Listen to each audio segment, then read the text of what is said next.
ఒక మహనీయుడు vision Telugu Desam party అని సీఎం చంద్రబాబు అన్నారు. ఆదర్శం కోసం పుట్టిన పార్టీ తమదని పేర్కొన్నారు.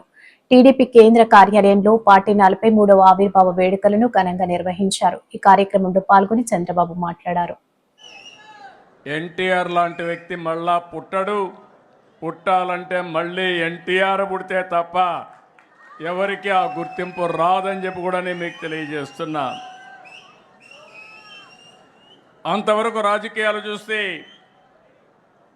ఒక పరిపాలన, పెత్తందారి వ్యవస్థ.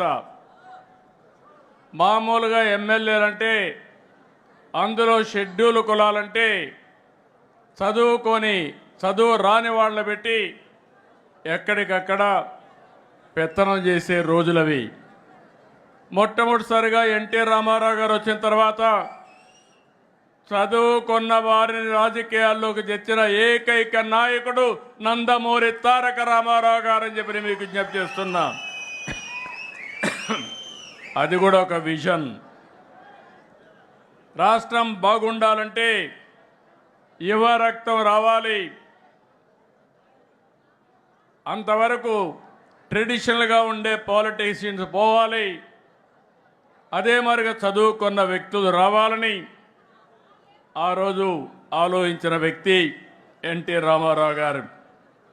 ఇంకో పక్క మీరు ఒక్కసారి చూస్తే అంతవరకు పరిపాలనకే పరిమితమైన ప్రభుత్వాలు పేదల సంక్షేమానికి నాంది పలికిన మహానుభావుడు ఎన్టీ రామారావు గారు అని చెప్పి నేను మీకు తెలియజేస్తున్నా. ఇదే కాదు, అప్పటి వరకు ఎంతోమంది మనం చూసాం పరిపాలనలో అనుభవం ఉండి ఎలాంటి సంస్కరణలు చేయని వ్యక్తులు.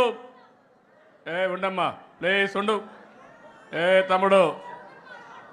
తమ్ముడు ఉండు, మాట్లాడుతూ ఉండండి. మీ సమస్య మీది, మీకు చెప్పాం కదా, మాట్లాడతాం కదా, మీ పనులుగా చేయడానికి. కూర్చోండి. వాళ్ళ ఆ పక్కది ఏంటి, కొంచెం కూర్చో. కూర్చో. ఈ సమస్యలు ఉన్నాయి, మాట్లాడుతూ ఉన్నాం కదా. వాళ్ళని అటు తీసుకురండి, కలుస్తాను నేను. ఆ కుర్చీ తీసి ఆ పక్కన నిలబెట్టండి, నేను వచ్చి కలుస్తాను బయటప్పుడు.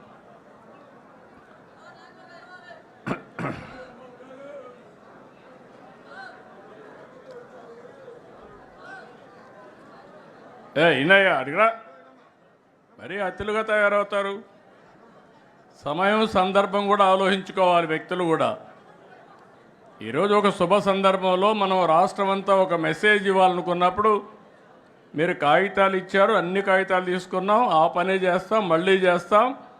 కానీ అందరూ ఈరోజు కార్యకర్తల సమావేశంలో మీరు ఒకటి గుర్తుపెట్టుకోవాల్సింది, నా దగ్గర కాగితాలు ఇస్తే పదవులు రావు, కానీ క్షేత్రస్థాయిలో పనిచేస్తేనే మీకు పదవులు వస్తాయి, గుర్తింపులు వస్తాయి. మళ్ళీ ఒకసారి చెప్తున్నా, నేను ఆ విషయంలో మీరందరూ గుర్తుపెట్టుకోవాల్సిన అవసరం. ఇంకా మనకు ఏదో కాగితం ఇస్తే పదవి వస్తుందని ఆలోచన చేస్తున్నారు, కానీ వేదిక పైన ఏ నాయకుడు చెప్పినా, రాష్ట్రంలో ఏ నాయకుడు చెప్పినా నేను ఇంటా. నిర్ణయం మాత్రం మీ పని మీదనే ఆధారపడుతుందని మరొకసారి విజ్ఞప్తి చేస్తున్నా.